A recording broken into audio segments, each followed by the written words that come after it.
amuñu kenn ku ñuy jiital di jiital ab Guinéen xam nga sénégalais yi duñu seetaan ab Guinéen man na pour man yooyu wóor leen di kàddu yooyu wóor leen di ko wax de non ndereng la non bàyyi loolu pour man nag waruñu ko mën a indi ci langue politique lu mel noonu Amadou Ba Sénégal la Amadou Ba ndereng la non Sénégal la xam na ko sax dama ne wuy ma Amadou Ba ndereng la dañu seetaan réew mi ndereng di ko jiite man pour man waroo wax loolu de non ndereng la Amadou Ba yàgg na nekk na fi ma yàgg na mais moom ndereng la mais dama ne nekk na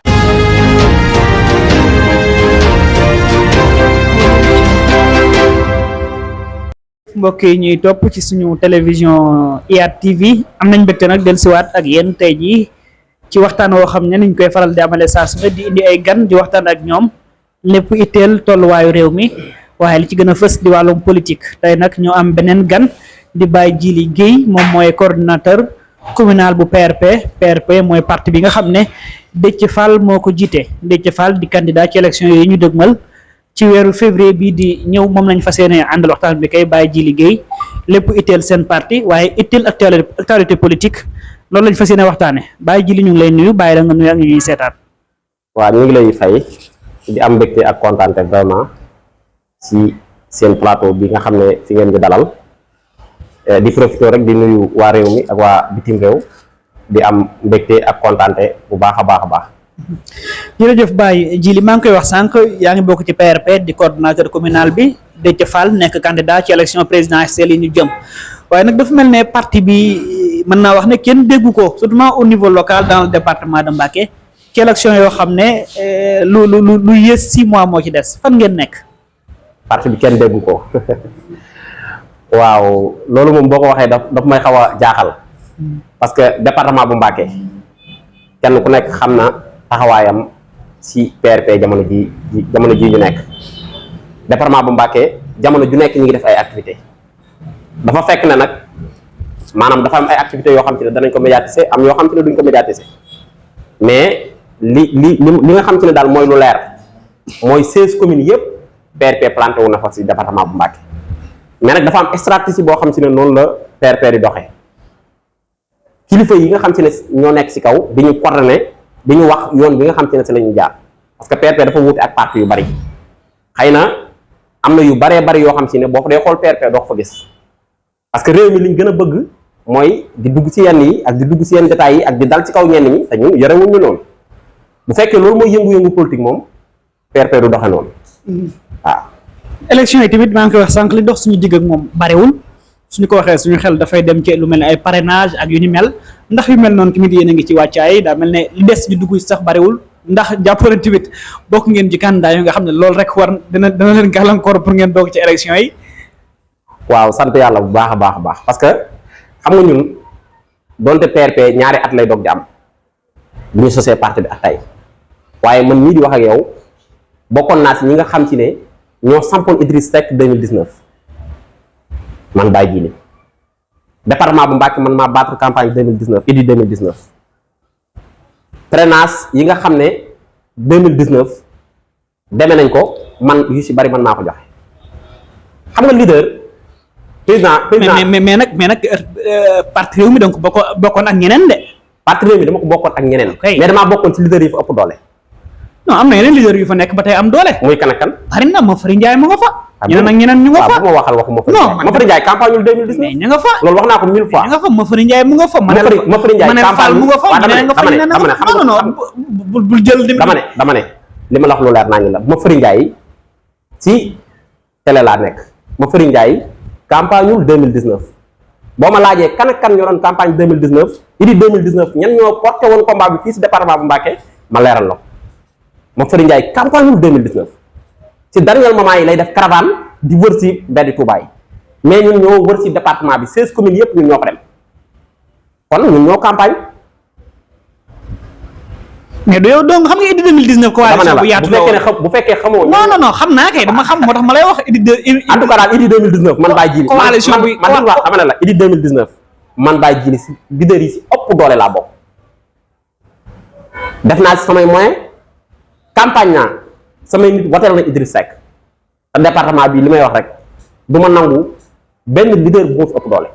département bi waaw te loolu nag day joué si PRP 2024 dana si feeñ bu baax a baax ñun fi ñu jëm ragaluñ fa de parce que maanaam bàyyiwuñ ba tay rek ñu doog jóg fii fi la ñu juddoo fi la ñu yaroo fekk fi baax fekk ñu fi liñ fi war a def lépp ci teraanga ñu def ko fu ne ñu dem fa ci département bi kon buñ soxlaa buñ laajee danañu jox parce que mosuñu fay def dara lu ñaaw nag.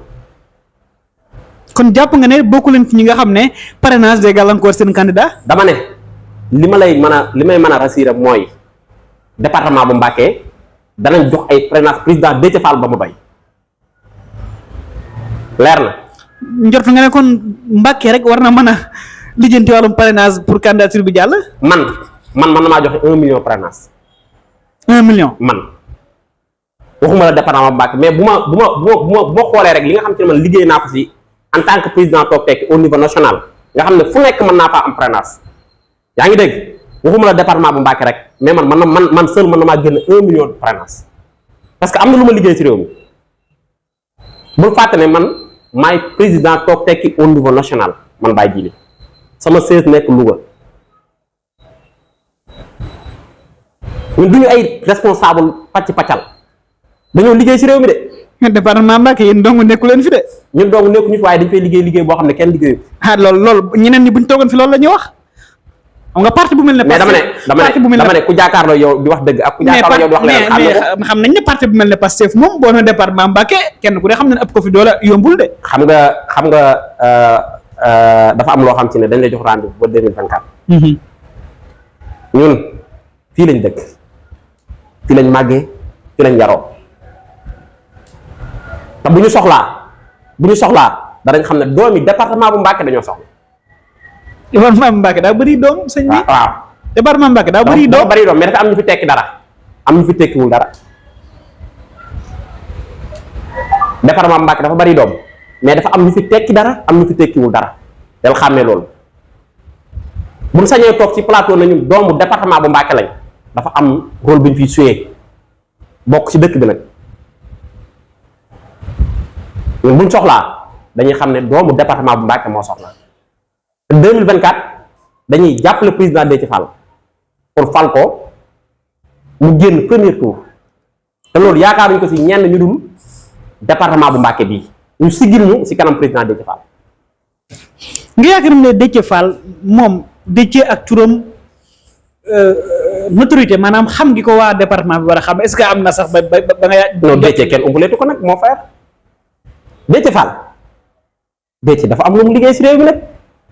mais bul fàtte ne élection yi ñu génn coalition bi président Déthié Fall bokk moo gagné mu Yewwi Askan Wi te président Déthié Fall moo newoon mandataire bi Yewwi Askan Wi lépp luy calcul ak maanaam organisation président Déthié Fall moo ko yoroon ci Yewwi Askan Wi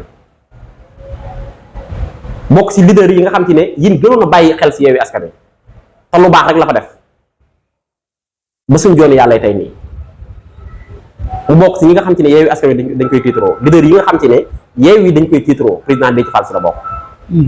léegi kon su ma la déggee bu baax da nga jàpp ne bu ngeen dem élection présidentielle coalition ngeen di demee mun la dem yéen rek ber seen yoonu bopp. waa xam nga lépp lu mu laaj dañ koy def su fekkee ne dem nañ ba jub élection yi xam ne gagné Macky Sall coalition lay laaj dañ koy def su fekkee ne tamit xam nañ ne buñ demee ak suñ bopp dañ koy gagné dañ koy def ñun danañ def le tout pour gagner Macky Sall parce que loolu la réew mi laaj situation bii réew mi toll jële fi Macky Sall rek mooy suñu yitte ñun waa PRP. nga jàpp ne situation bii réew mi toll jële fi Macky Sall li gën a yomb pour mu am du coalition Yewwi Askan Wi am benn candidat.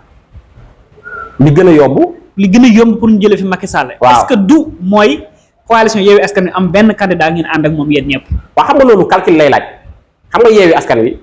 day am benn candidat wala du am benn candidat loolu moom sa kanam lañ koy xam mais nag del bàyyi xel ne Yewwi Askan Wi coalition la boo xam ne parti bu nekk bëgg ngaa dem élection parce que tamit nit ki doo bëgg lu la neex rek ba tax nga ne na ñëpp ñëw jàppale ma yaa ngi dégg. mais ci ay parce que ñoom ñëpp dañoo yor ay appareil. mais ci ay waxtaan. te bokk na ci li nga xam te ne day yàq appareil politique mooy dem ci ay war a bokk ci élection te bokkoo ci élection parce que élection day oxygène bi nga xam ne day dundal parti del bàyyi xel loolu mais en tout cas daal li ma la bëgg a xamal mooy Déthié Fall 2024 nañ ko bàyyi xel ci élection yi di ñëw. man nag jàpp naa ne ni ngeen yàgg ànd local législative bu ngeen yoon présidentielle waxtaan juboo am seen biir ngeen am benn coalition am benn candidat loolu waruñu ko mën a dàq ci élection présidentielle yi. dama ne Yewwi moom mi ngi existé ba léegi loolu moom liggéeyu leader yi la waaye daal li ma la bëgg a xamal mooy lenn président Déthié Fall moom 2024 day bokk ci élection yi moom incha allah. lu mën a xew day bokk ci élection. day bokk ci élection yi mais nag dafa am loo xam ci ne moom leader yi ñoom ñoo koy lijjanti seen biir. ndax dañuy dem coalition ak président Déthié Fall wala dañuy dem ak seen bopp kooku moom ñoom leader yi ñoo koy lijjanti seen biir. mais nag li ma la mën a xamal daal mooy 2024 moom ñun dañuy bokk. waaw léegi lu jëm ci ñi ngeen jàkkaar lool man jot naa du yomb ndaxte ñi ngi dégg waa Benno Bokk Yaakaar génne nañ seen candidat muy Amadou Ba lu man di xew ñoom seen coalition taxaw na kenn ku ne xam ne coalition Benno Bokk Yaakaar mi ngi existé ba tey ci parti boo xam ne ni nga ko waxee sànq wóorul ndax coalition ngeen demee wóorul ndax da ngeen dem yéen doom nga jàpp ne coalition bu mag boobu noonu jële ko fi dina yomb. ban mooy coalition bu mag bi. Benno Bokk Yaakaar. mais amuñu bopp. amuñu bopp. lan nga ne amuñu bopp. parti bi amul bopp coalition bi amul bopp parce que li tax man la coalition bi amul bopp mooy. xam nga tey coalition nga ne coalition bu toll noonu ñu ne bennoo bi yépp ñu ngi ci amuñu kenn ku ñuy jiital di jiital ab Guinéen xam nga sénégalais yi duñu seetaan ab Guinéen di ko man na pour man yooyu wóor leen di kàddu yooyu wóor leen di ko wax de. non ndereng la. non bàyyi loolu pour man nag waruñu ko mën a indi ci langue politique lu mel noonu. Amadou Ba Sénégal la Amadou Ba ndereng la non Sénégal la xam na ko sax dama ne wuy ma Amadou Ba ndereng la te duñu seetaan réew mi ndereng di ko jiite. man pour man waroo wax loolu de. non ndereng la. Amadou Ba yàgg na nekk na fi. ministre yàgg na mais moom ndereng la. mais dama ne nekk na fi ministre nekk premier ministre nekk fi directeur général te kenn mësul indi. mais loolu lépp nguuru Macky Sall la lu yooyu yëpp di xewee la ñuy dem ba ay étranger ñëw di jiite suñu réew mais présidentielle nit ñi dañuy jël seeni matuwaay présidentielle am na ci loo xam ci ne ñun danañ ko campagne danañ ko leeral sénégalais yépp xamal leen ne Amadou Ba du sénégalais Amadou Ba ndereng la guinéen la. lan moo def guinéen. mais Amadou Ba ndereng la. mais leeral ñu lan moo def guinéen dama ne nag génn wax ay maamam Amadou Ba nag génn wax ay maamam ci télé lañ ne. moom laay waxal na génn leeral ay maamam. est-ce que débat bii di ko yëkkati ci Sénégal garaawul pour yow. non dama ne Amadou Ba ndereng la mais am nañ droit ne Amadou Ba du jiitu suñu réew. loolu sax gis parce que ay sénégalais lañ ay citoyens lañ dañoo am ak yelleef ci réew mi dafa am loo xam ci ne duñ ko seetaan Macky Sall mën na ko investir ci Benno Bokk Yaakaar mais am nañ droit ne duñ ko wateel wala déet du ñoom ñun ñoo moom suñuy carte am nañ droit ne duñ wateel Amadou Ba duñ ko wateel kooku du candidat. lii moom yow candidat nga ko moom du yaay voté sénégalais yi ñooy voté kon da ngay wax pour defaral sa bopp rek mais leer na leen sénégalais yi moom kañ ñi tànn yow xamoo ko. mais man ñi ma xam nañ ne du yaama neex laay waxee xam nañ ne bu may wax damay wax ndax intérêt Sénégal te Amadou Ba du intérêt Sénégal. loolu nga ne du intérêt parce que Guinéen yi dañ koy taxawoon wax ne tôt ou tard dina jiite réew mi Macky Sall jàppale leen ci bañ ko biñ naan troisième mandat dana am Abdou am. bi mu retiré woo ci troisième mandat indil ñu nañu bu demul ci troisième mandat tamit ab Guinéen moo leen di jiite mais nañ xeexe woon ba troisième mandat du am noonu la ñuy xeexe ba Amadou Ba du gagné 2024 Amadou Ba du gagné 2024. loolu ngeen doon wax en 2019 bu ñu leen doon dégg bu baax ñu bëri jàppoon nañ ne Macky Sall du am deuxième mandat daf ko am coalition Benno Bokk Yaakaar ba mu fi toogee ak tey ji jafe na mu dem ci élection te gagné ko. parce que mbër mi ngemboon 2019 moo dul mbër moo nekk nit ku tekkiwul dara. Idriss Seck muy Idriss Seck. lu tax nga àndoon ak moom moo nekk ab jaam moo nekk traître. lu tax nga àndoon ak moom. non jaam la parce que ñun ñi nga xam te ne ñun ñoo ko ngemboon suñuy moyen bopp ngemb ko ngir jàpp ne nit as gor la ngemb ko ngir jaaxle woon ngir torturer boo xam te ne Macky Sall doon na ko torturer waa réew mi ñu jàppoon ne situation bu Idriss Seck dana si jële réew mi yaa ngi dégg amul lenn lu ñuy fayee ñu gagné Macky Sall le premier tour. muy waxtaan ak Macky Sall di négocier ba Idriss Seck tey jii actuellement mi ngi ci biir Benno Bokk Yaakaar kooku ban nit la boo ko xamee nga wax ma ko kuy wër traître boo gisee Idriss Seck teel man maa la ko wax. ñu bàyyi ji li am na ñu doon xalaat naan mën nañu ci élection présidentielle Idriss Seck ak njabootam dajewaat yéen ci ngeen bokk ngay wax lii. kan mooy njabootu Idriss Seck. yéen ci ngeen bokk. Abdourahmane Déthié Fall ci la bokk. Abdourahmane Diouf ci la bokk gis nga bul ma waxati Idriss Seck maanaam Déthié Fall si Idriss Seck la. mais da nga ko ci mën a génnee dama ne dañoo bokkoon ay xalaat bokk ay ci gis-gis njabootam la bokk moo. xalaat yi ñu bokkoon ak gis-gis yooyu man moo ma boole woon ci Idriss Seck moo boole woon Déthié Fall ci Idriss Seck. mais Idriss Seck moo yaa ngi nekk dégg leaderu Déthié Fall. da nga may déglu loolu sénégalais yépp xam nañ ko. waaw mais dafa def trahison mooy lan mooy dañoo teg suñuy xalaat teg suñu plan ne réew mi nii lañ koy yore buñ jotee si réew mi nii la ñuy def ba campagne ba gañ réew mi loolu lépp ñu def koo pare Idriss Seck jaay loolu jaay ngoram bëgguñoo jaayaale ñu bañ dégg nga kaddu yi nga xam te ne président Déthié Fall li muy néew ay wax leeral na ko nee na situation bi mu keroog bi muy génn si Idriss Seck nee na leen situation bi réew mi toll jomm naa rus naa di jàkkaarloog sénégalais yi ñu nekk si naaj bu tàng bi may dem si keroog Macky Sall bu ndaw bi vision Déthié Fall romb na fii ñii di xalaatee loolu ñu naan ñoom seen vision jam ñaaja la yam vision Déthié Fall romb na maanaam Sénégal goo xam ci ne day émerger parce que nee na Déthié Fall nee na loolu lu yomb la ñoom nag seen vision moo yam jam ñaaja su ma la déggee ba Idriss Seck moom dàq nga ko ci potentiel candidat yi mën a gañ élection yi.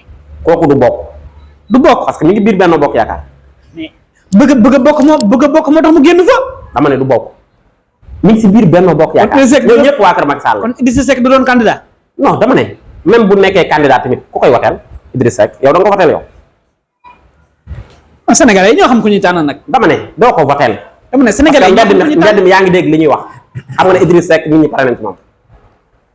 fi mu toll nii daal dama laa bëgg a xamal leen. candidat bi xew président Déthié Fall 2024 la réew mi wax loolu la yàlla dogal parce que moo fi wane ngor gi moo fi wane jom ji moo fi wane fulla gi moo fi wane fayda gi moo fi wane lu leer loo xam ci ne sénégalais yi am nañ xemmem tëtu war koo tabbu 2024 incha allah kooku Déthié Fall la loolu la yàlla dogal. njërtoo ne lu mel ne genre xaajaloo guñ gis ci opposition bi Ousmane Sonko mi ngi ci ay jafe-jafe mel ne yéen ngeen ko seetaan lijjantetu leen ko kenn ko ne tal sa bopp njërtoo ne moo war a doon leen di daaneel ci élection yi ñu jëm. maanaam. dañu gis ne maam opposition dafa mel ne dafa am benn genre kenn ku ne da nga tal sa bopp jamono ji dañu njort ne ak booloo lañ doon xaar ci yéen ngir mën a jàkkaarloo ko président Macky Sall. non xam nga loolu moom boo koy wax da nga ciy génnee président Déthié Fall président fu mu war a dem taxaw président Ousmane Sonko rek dem na fa tukki na spécial sax pour Ousmane Sonko PRP boo gisee tey jii yéen ñëpp journaliste yi yéen a ngi naan PRP ni mu war a yëngoowu ko maanaam taxaw bu président Déthié Fall taxaw si ginnaaw Ousmane Sonko di ko soutenir moo waral loolu tey dem nañ ba yaakaaroon ne sax président Déthié Fall militant la si biir Pastef ndax xaritoo gum xaritoo ak président Ousmane Sonko nga xam ne naqaru Ousmane Sonko naqaram lay doon mbégteem lay doon loolu kon kenn ku nekk moom war naa wax loolu ba mu des yéen parce que yéen journalistes yéen a ngi siy teg seen bët yéen a ngi xam ne diggante président Déthié Fall ak Ousmane Sonko samedi la ak dimanche. bis doxul si diggante bi. mais Baye Djily mbaa xam ngeen yéen a ngi laaj réew mu bëri ay jafe-jafe. looloo waral ñu koy laaj. tey buñ ci jëloon benn rek ñu ngi génn ci màggalu Touba bu ñu xoolee organisation bi rek day mel ne ay jafe-jafe yu bëri am na ci mu jëm ci inondation ak ñàkkum ndox loolu rek benn la ci ay jafe-jafe boo xam ne yow mi féete Touba xëy na yéen a ngi ci xalaat bu leen doon président de la république. man de yàlla mi ñu tiim seer na ne bu président Déthié Fall jëloon réew mi ma faj saafara yi ndoxum Touba man. ndox mi ñu naan man. ndox mi nan la inondation. dama ne man maa ko wax fii laa bu président bu Touba faloon président Déthié Fall lépp luy maanaam jafe-jafe ndox man Baye Djily ma saafara ko ci Touba. ay mais nan nga koy saafara loolu dina jaaxal nit ñi. parce que état moo fi nekk mais maa ngi xam-xam bi. état man mi la ko wax kay nañ fal président Déthié Fall. ndox mi ñu naan wala inondation dama ne inondation ndox mi ñuy naan. Touba dootu amati jafe-jafe ndox mi ñuy naan dootu amati jafe-jafe inondation c'est sûr et certain. yow loo xam ne inondation yi état bi fi nekk investir na ci. investir na ci 45 milliards nga wax na président Déthié Fall. investir na ci 45 milliards. dama ne état bi fi nekk nga wax na président Déthié Fall état bi fi nekk tële gum tële moo tax président Déthié Fall di laaj yor ay solution moo tax ñuy laaj moo tax ma ne la 2024 bu ñu falee président Déthié Fall Touba tàqalikoog jafe-jafe inondation tàqalikoog jafe-jafe ndox. kon da nga jàpp ne inondation yi ñuy dund cuune état la. maanaam dafa romb cuune état parce que maa tey daf si am. comme la ñun bu ñu toogee di dégg ñu naan ay milliards def nañ ko si Touba ci inondation ñun dañuy jaaxle dañuy tiit te saaga lay doon si ñun parce que yëpp sa askan mënut a passé nga naan nga ngay tudd ay milliards naan def nañ ko fii ci inondation Touba yëpp sa askan mënut a passé loolu. mais loolu Touba situation bi mu toll bu ñu laa def nañ fi juróomi téeméer 2000 francs CFA doo ko gëm parce que tey jii la inondation ëpp. mais loolu kilifa yi dëggal nañ ko. yan kilifa ñoo ko dëggal kilifa yi Touba. yan kilifa. ah yow dégg nga le porte-parole de général des Mourides sax wax na ko bi fi mu président Macky Sall mujjee. xam nga ñooñu dañoo baax xam nga ku mel ni sëñ Bass Abdou Khadir di sama sëriñ man nga xam ne man waajuram lañ ma tuddee sëñ Abdou Khadir ma yaakaar waajuram tey ak ëllëg il faut ñuy bàyyi xel ne kilifa yi am na yenn yoo xam te ne koy xaar si ñoom ñuy jébaane nit wala ñuy weer nit wala ñu leen di ñuy doxalee ñoom yenn jëfin yu vulgaire yi doo ko gis si ñoom parce que nekkul si ñoom lu baax rek lañ xam teraanga lañ xam wax yu yiw lañ xam moo tax mbirum politique faaw ñu leen siy génne parce que looloo waral ñuy réeroo ak yenn militants yi parce que mënuñoo am ñoom ñu waxal leen waaye ñun ñi nga xam ne dañoo nekk si terrain politique bi di jàmmarloo ak ñoom xam nañ ne liñ def insulte la si Touba saaga la si waa Touba chaque jour ñu ne def nañ ci 50 milliards si inondation chaque jour ñu ne def nañ 50 milliards si ndox mi tey jii may wax ak yow sama kër bi ma fay jógee ndox muñ sangoo dañ koo rooti sama soxna da koo yanu si paan dikk indil moom sangoo te bu ma gisoon ku ma jaay seetal ndox 50 000 ma jënd parce que suñu borom may na ma lu ma ko jëndee mais gisuma sax ku ma jaay seetal ndox. mais jafe-jafe ba gënoon a tar ci màggal gi rek. dama ne actuellement laa la wax gisuma ku ma jaay ndox man. il faut ngeen xam ne kilifa yi yooyu léeg-léeg maanaam dañuy xaw a lot si di ko lijjanti parce que ñoom ñii dañoo bari caaxaan te ñi si dëgg lañ ne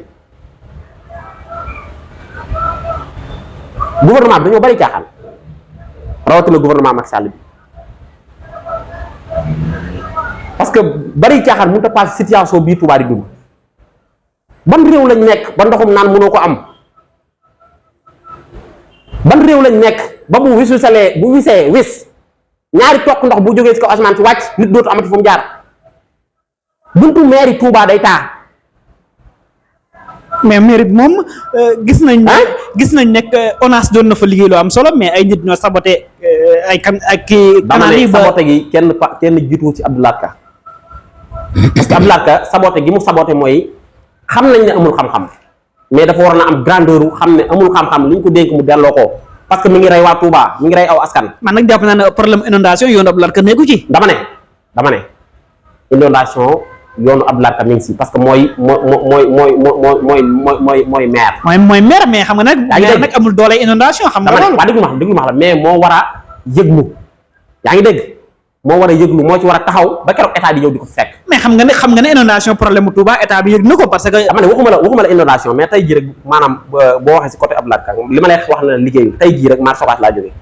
mais foo jaar ay sax la te loolu liggéeyu Abdoulaye Ka la foo jaar ay sax la mbalit la te loolu liggéeyu Abdoulaye Ka la maanaam Abdoulaye Ka maanaam fiscal yi nga xam te ne waa Touba ñu ngi koy sareet yeeg yooyu ñu ngi koy fay moom fan la koy dugal mairie Touba yi nga xam te ne maanaam recette yi nga xam te ne maire Touba mi ngi koy am fan la koy dugal fii loo fi gis ñu la Touba ci kanam moo ko liggéey loo fi gis ñu la Touba ci kanam moo ko def wala da ngaa xam lenn loo xam Touba ci kanam liggéeyu ko lu taxaw Abdoulaye Ka lan la fiy def def fi dara bu fekkee ne maire bi da koo jëloon pour liggéeyal Sëñ Touba wala da koo jëloon pour liggéey pour maanaam am ndam dafa war a am grandeur xam ne yàlla mayu ko xam-xam mu yor maire bi mu jébbale ko lillaahi wa rasuuli parce que Touba am na ay borom xam-xam moom dañ ko dénk rek nag. dama ne dénk mooy lan bu ñu la dénkee loo mu tey da nga koy delloo bu ñu la dénkee loo mu tey da nga koy delloo loolu mooy grandeur loolu mooy fulla loolu mooy fayda. mais ndax sëriñ bi dina yomb ñu delloo sëriñ bi lu mu la. looloo tax sëriñ bi xam ne kii kat ab taalibe la kii nit ku mat nit la kii nit kuy xalaat la parce que lor sa askan du ay caaxaan man nii di wax ak yow yoral na ma àq man nii di wax ak yow toog ni yoral na ma àq. Baye Djily dama bëgg ñu dellu ginnaaw tuuti dafa am loo ma wax dama bëgg ñu taxaw ci da nga ne ma bu ñu leen joxoon réew mi di nga régler problème inondation ak ndoxum naan Touba dama bëgg na nga ne ma nii ak nii ak nii lañ koy régler parce que loolu daf maa intéressé problème mu ndoxum Touba nan lañ koy réglé maanaam inondation nan lañ ko ma tàmbalee ci ndox mi ñu naan moo gën a vital. waaw tey jii rek ba jamono ji dëkk bi xam nga ne yaa sa kër amul ndox te yaatu na. bu ngeen jotoon ci réew bi yan pexe ak yan jéegu ngay teg ba ndox mi ñu naan Touba mu day fi sëkk. xam nga tey li nga xamul mooy gis nga ndoxu Touba. mu ñu naan. waxuma la maanaam état mais benn yéeye boo xam ne 10 personnes rek ñoo ko gérer mën nañ koo doxal. mais maa war a xamante mi ngi fi. dama ne la mais maaw mi ngi fi mais est-ce que maaw li mu war a liggéey mi ngi koy liggéey xam nga liggéey il faut nga boole ci yéene il faut nga boole ci bëgg ndam il faut nga boole ci bëgg ñu tàccu la. léegi wax man nan yaa ngi dégg ngeen koy doxal pour xamal ne maanaam 10 personnes. benn GIE boo xam ne 10 personnes la rek mën nañoo doxal ndoxam Touba ci kaw ñu am yéene yi bëgg saafara jafe-jafe Touba loolu du dara. mais nuñ koy defee. dama ne nan lañ def ba maanaam ville yi gën a rëy Sénégal di Dakar duñ manqué ndox ay nit dañ ñoo teg stratégie yi lan moo tax ñu jombale loolu suñu bopp. mais yow même soo amee proposition. dama ne war na maa Touba heure bi war naa fekk mu dépassé di naan ndoxum forage la dëgër baa ngi nii même pas 100 milliards la dëgër daf fi dugg Touba gépp di naan Touba 100 milliards da ko të Touba bu laajoon suba 200 milliards am lan mooy jafe-jafe yi kon. li ngay wax di fu état de ay Touba bu laajee loolu ay mbiri boppam la de. dama ne maanaam boo déggee état loolu tawu ko président Déthié Fall tey bu jotoon ci réew mi mu xam ne Touba seen i jafe-jafe 100 milliards mooy régler situation ndoxam Touba jaral na loolu président Déthié Fall bu ñu ne woon 500 milliards mooy régler jafe-jafe Touba ni ma xamee président Déthié Fall jaral na ko parce que li ko gën a naqari mooy situation bii Touba di dund. parce que man xam naa sëriñ maanaam sëriñ bi fi mu toll ci président Déthié Fall xam naa ko man bu baax a baax xam nga koo xam si ne du tey da ngaa dem ba soxla réew mi doog liggéeyal Touba président Déthié dafa fekk ay waajuram di liggéeyal waa Touba parce que bàqee gi nga gis ni waajuru président Déthié Fall moo ko miiree waajuram wu góor xam nga loolu ñu ko xam bëriwul parce que président du politique noonu ak taalibeem da koy teg na le wàcc ci langue politique yi en tant que leader politique. mais dama laa bëgg a xamal il faut ngeen bàyyi ko xel de. produit bu raar a ngi noonu. yaa ngi may wax ndox mi inondation yi nag. waaw loolu lan mooy seen proposition pour saafara ko parce que loolu tamit lu jaaxal waa Touba. xam nga loolu boo xoolee li ma la tontu. heure bu nawet ñëwee ay centaine de. xam nga inondation bi danaa la ci wax loo xam ne sax xëy na ñu bari bàyyiwu woon ko xel. parce que man samay waxtaan ak benn waay di ko leeral ci loolu gis nga inondation bi mënoon naa régler sax. maanaam waxuma la jafe-jafe yi nga xam te ne nit ñi ñu ngi puus si ndox mi mais mënoon naa régler situation bu bari si xëyu ndaw yi parce que inondation bi mënoon nañoo fexe ba maanaam ndox mépp ñu koy génne door Touba génn ko ci dëkk ba. am na luy génn de. non di génn ndox mépp di génn. bu génn ñu benn bassin réserve bu mag foofu noonu yaa ngi dégg fexe ba maanaam lépp lu jëm ci mbayu dër maraîchage parce que jafe-jafe Touba ñun fan la ñuy jëlee ay lujum fan la ñuy jëlee salaat ndokk lan moo tax ndox mii nii yóbbuwoon ko foofu ndox mii duñu sonal ci dëkk bi lan moo tax yóbbuwoon ko foofu lan moo tax maanaam jafe-jafe yi ñu am ci ndoxum naan lan moo tax wutuñu bassin boo xam ci ne bassin boo xam ne réservoir bu mag lay doon ñun ñuy wujaat di ñuy filtrewaat ndox moom di ko naan lan moo waral loolu lépp ay xam-xam moo koy def te am na fi ak i moyen dama la bëgg xamal ne ñii fi nekk dañoo xalaatul nit bu xalaatul nag bu jéem a def dara ndox mii duñu sonal mën na wëlbatu ku nekk suñu njariñ parce que bu ñu ko génnee wut fu ñu ko réserver denc ko fa ndox mi mën naa del ci waat ñu koy naanaat lii lu simple la lii du liggéey moo tax bu ñu ci téye émission bi dëgërub jar. mais jar na ko parce que jafe-jafe Touba la. non loolu lu simple la lii du liggéey président Déthié Fall lim li nga xam ci ne yéene na ko Touba ëpp na ay inondation ak ndoxum naan loolu du problème loolu lu simple la. bàyyi li lu simple la kon xëy na bis dana ñëw ngeen dimbali ñu ci yaa wax lu simple la rek xëy na. waaye nag li tax ñu dimbali leen si tamit li koy yombal mooy ngeen xamal nit ñi ñu fal président Déthié Fall. alors ñun ñoo koy xamal nit ñi de. mais bu ñu wax ngeen xamal nit ñi mais yow yaa ne ngeen dimbali ñu si kon comme da ngaa am aajo te ki koy faj président Déthié Fall la faaw nga sensibiliser nit ñi ñu xam kan mooy président Déthié Fall li mu porté.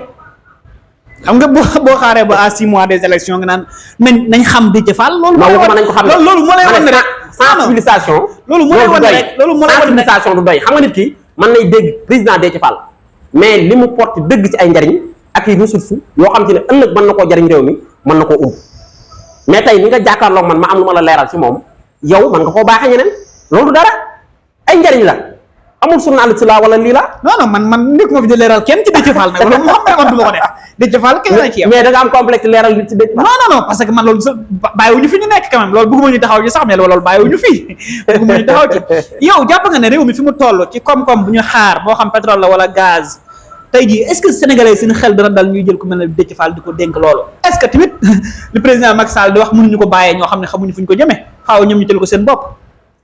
mais yow da ngaa njort ne président Déthié Fall xamul fan la jëme réew mi ci réew mu am pétrole ak gaz. non dañuy laaj da ngaa njort loolu da ngay laaj. xam nga ne damay laaj dañu bëgg a xam parce que xam nga ne rek pétrole ak gaz bu ñu ko waxee suñu xel day dem ci ay. xam nga lu ma lay tontu si loolu ay jafe-jafe yoo xam nga lu ma lay tontu si loolu. dama lay xamal ne maanaam ñii di laaj ñii bu dee xam-xam kenn ëpp ko ci président Déthié Fall ku mu ko ci ëppalewul ak ëppoo ko bu dee xam-xam laa la wax de ci cadre xam-xam bu fekkee ne xam-xam mooy yor am réew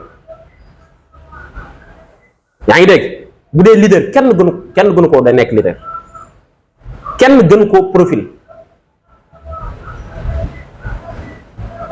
Déthié langue politique yi Déthié Fall dafa raar dafa nekk produit bu raar ci langue politique bi. lu tax mu raar. parce que li mu làmboo la ñu bari làmboo. man la làmboo. xam-xam kese. feet dell. fii bari na ay borom xam-xam yu nekk ci langue politique. mais àgguñu fi Déthié Fall àgg. loolu moom nag da nga far ak moom toog di ko wax rek mais xam nga ne moo si keneen bu toogoon fii li ngay wax ci Déthié Fall loolu lay wax ci leader am. non mais tey yow li may wax jàkkaarloo yow di la ko wax xam nga ne li may wax lépp dëgg la. xam nga ne mais keneen bu jàkkaarloo dikk fii naan la di la wax ci leader am loo xam ne du dëgg da nga xam politiquement bëri nañu expérience ñoo xam ne ñu ngi ci langue gi. non gisuma ko de xam nga parti bu mel ne PDS parti bu mag la ñooñu soo xalaatee xam ne politiquement ëpp leen expérience yombul PS ak président Macky Sall ñi mu àndal ñooñu ay borom expérience lañ yaa ngi dégg ku mel ne Boubacar Camara ñeneen ñoo xam ne ay borom expérience lañ ci langue politique gi ñooñu dañ moromu Déthié Fall quand même. xam nga il faut nga comprendre ne président Déthié Fall ingénieur polytechnique la mécanique.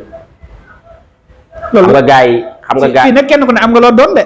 non xam nga réew mi li mu soxla jamono ji dafa bari lu nekk ci président Déthié Fall parce que tey buñ ne réew mi fii mu toll jafe-jafe yi xanaa xam li ci ëpp mooy manqué am xëy. emploi des jeunes.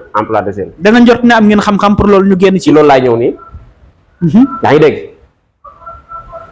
kan mooy Déthié Fall man la Déthié Fall ingénieur polytechnique la.